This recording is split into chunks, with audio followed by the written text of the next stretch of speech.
I'd like to present to you. And I think it's really special to be able to bring these things together so that we as professionals can hone in on these subjects, because we're all kind of generalists. I speak for myself. I know very little about a lot. And every now and then it's really good to drive down and learn a little bit more about these topics that the public expects us to know more about. So over the last 15 years, the interest in urban food production has increased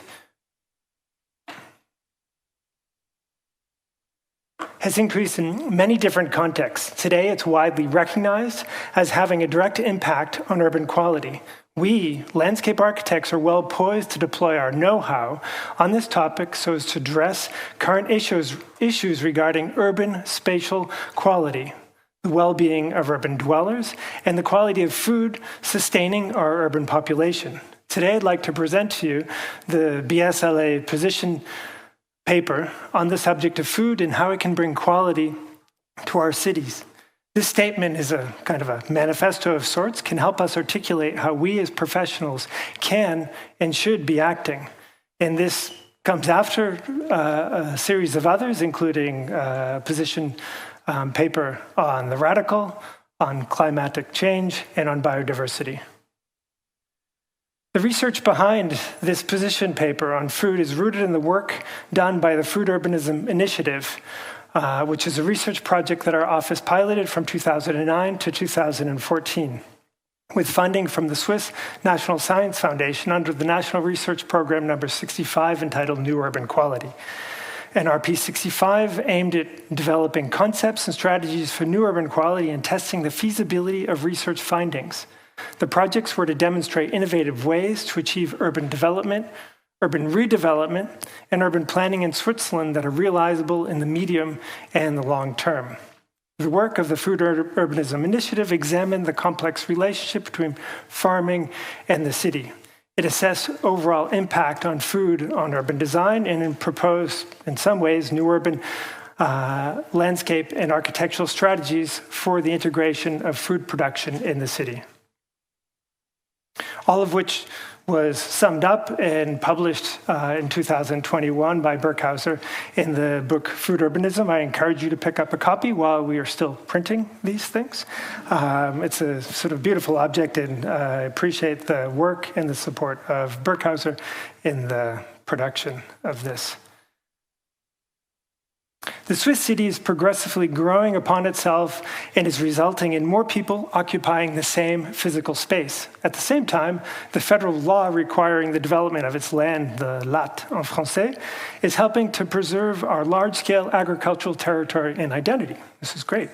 These coupled phenomena, the increasing of urban populations and the protection of farmland, both very strong strategies, offer great opportunities, while at the same time, if they're not managed properly, they bring an associated risk of urban spatial degradation and a reduction to the quality of life in the city. In addition, urban dwellers are increasingly more and more disconnected from the source and provenance of one of their most basic needs, food. The decrease in quality of nutrition and health of urban residents, as well as the alienation between food producers and consumers, are danger signs for our future. Furthermore, food production and its distribution is taking an increasingly higher environmental toll on the planet, risking resource depletion. Finally, increased food production in the city competes for space with other urban open space needs. So as to improve the quality of our densifying cities, this position statement seeks to focus professional resources, to articulate project objectives, and to raise awareness among existing and potential stakeholders. 5 strategies applicable by landscape architects, be it through professional practice, planning, or policy, can help to encourage and develop sustainable solutions. We can, number 1, amplify the identity of place. 2, we can assemble urban synergies. We can ensure ecological benefits, manage urban transformation, and develop landscapes of well-being. Amplify the identity of place. Switzerland's productive territory is composed of farms, pastures, orchards, and vineyards.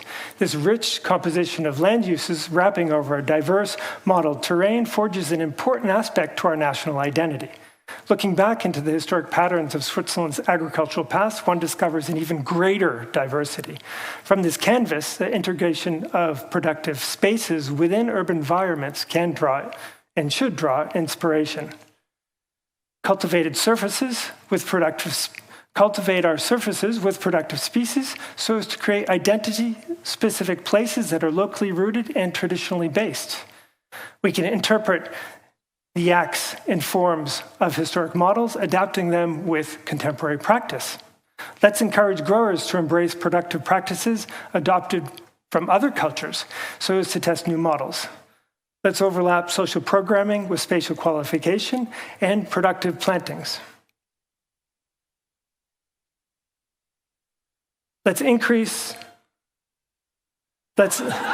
access to publicly owned productive surfaces and treat the farm as a neighborhood infrastructure. Let's introduce pedagogic gardens and didactic kitchens while organizing the stewardship of such entities. Let's identify and spatially plan for citywide food initiatives.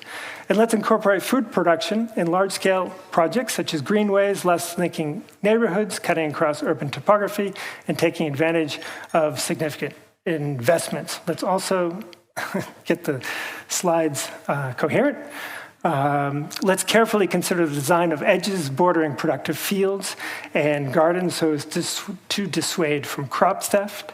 And remember, urban gardens are not only orderly and well organized, but they are also wild and unkempt places. So let's help to tolerate and integrate both ways of producing nature.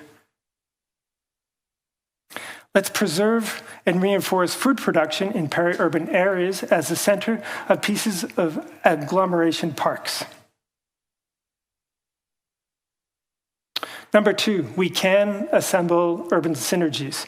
With increased human and built density in the city, we risk isolating ourselves from one another, losing contact with our neighbors. We risk detaching from our productive territory, losing connection with our land. Social involvement is highly beneficial. Citizen initiatives driven by mutual support and collective participation strengthen all of us and foster a sense of belonging. Citing productive landscape components near existing points of gathering, such as community centers, schools, and hospitals, can enrich social interaction. Activating space by capitalizing on the synergies and spatial proximities can spark interaction and amplify the transmission of knowledge through practice. So let's amplify exchange by developing and strengthening contacts and bonds among neighbors and citizens through participation in community and small plot gardens. Let's reinforce the network of collective gardens, allotment gardens, public space production, and agriculture by promoting and facilitating new collectively managed exchange facilities nearby. Let's aim to attract urban visitors from the outside, such as tourists, as well as local citizens to these spaces.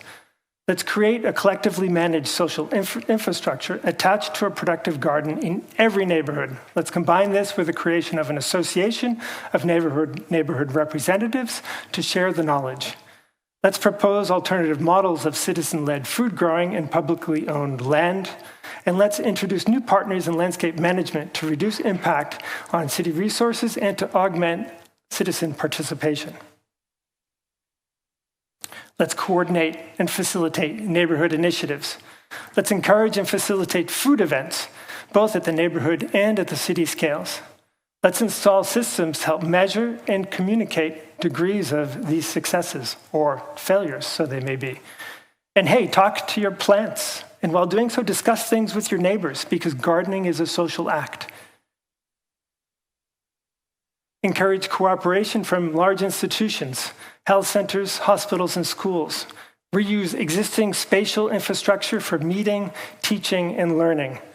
Use farms and large food production entities as education and awareness points. Encourage and welcome classes, presentations, competitions, training venues, and forums. In this list of action, we as landscape architects need to consider what is our role in this with these aims, and what is in the hands of other stakeholders. Let's encourage cities to incorporate productive species as an alternative to ornamental plantings and insist that harvests are shared with the neighbors nearby where they are planted. Healthy urban food production is a political imperative, and visible models are important. Let's insist on coordination across public entities that are managing urban planning of our streets, our public spaces, our parks, as well as our agricultural domains, either services that are often separated in their separate silos with very little communication between. But smart urban food production strategies depend on a communication across these services. And let's try dancing under the glow of a fantastically lit, well-warmed hydroponic tunnel packed with winter greens. Your hip-hop music will never sound the same. Number 3, we can ensure ecological benefits. The protection and expansion of natural resources is fundamental to our well-being. Food production in the urban context needs to ensure that it provides not only spatial, nutritional, and social benefits, but also environmental ones. The reinforcement of the city's biodiversity and ecological networks can and should be paired with urban food production. So let's reinforce the urban ecological matrix, combining ecological corridors to make memorable and pedagogical urban nature paths, identify and reinforce existing islands of biodiversity. Let's conserve water, understand the urban topography so as to best capture and reuse water, and consider the role of our urban waterways like we saw in Florian's project. Let's improve the soil, coordinate composting efforts, combine garden waste composting with food waste composting zones in order to create new soil. Let's test the soils to learn of its weaknesses and strengths. In addition to heaps of fertility, urban soils can carry large traces of very unhealthy toxins. Let's mandate a minimum diversity of species per project in order to encourage biodiversity. Let's encourage and support the use of ancient varieties and the promulgation of non-industrial seeds and seedlings. Acquire your seeds and small plants from pro species rara. Let's introduce less intensive forms of forest management, such as those following the tenets of permaculture. And let's map our productive walks, our urban wilds, as I've recently been reminded, our residual lands and forests are fertile grounds for foraging. Urban greens and berries are right under our noses sometimes. Let's expand our own knowledge of plants to the edible varieties. Let's explore the ornamental potential of these edible plants.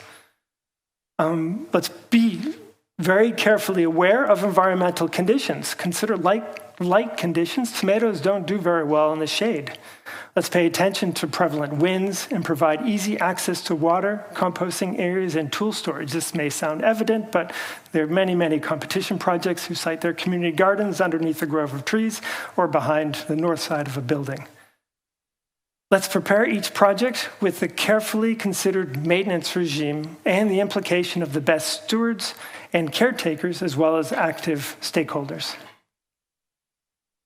Number 4, we can manage urban mutation. Our cities are densifying and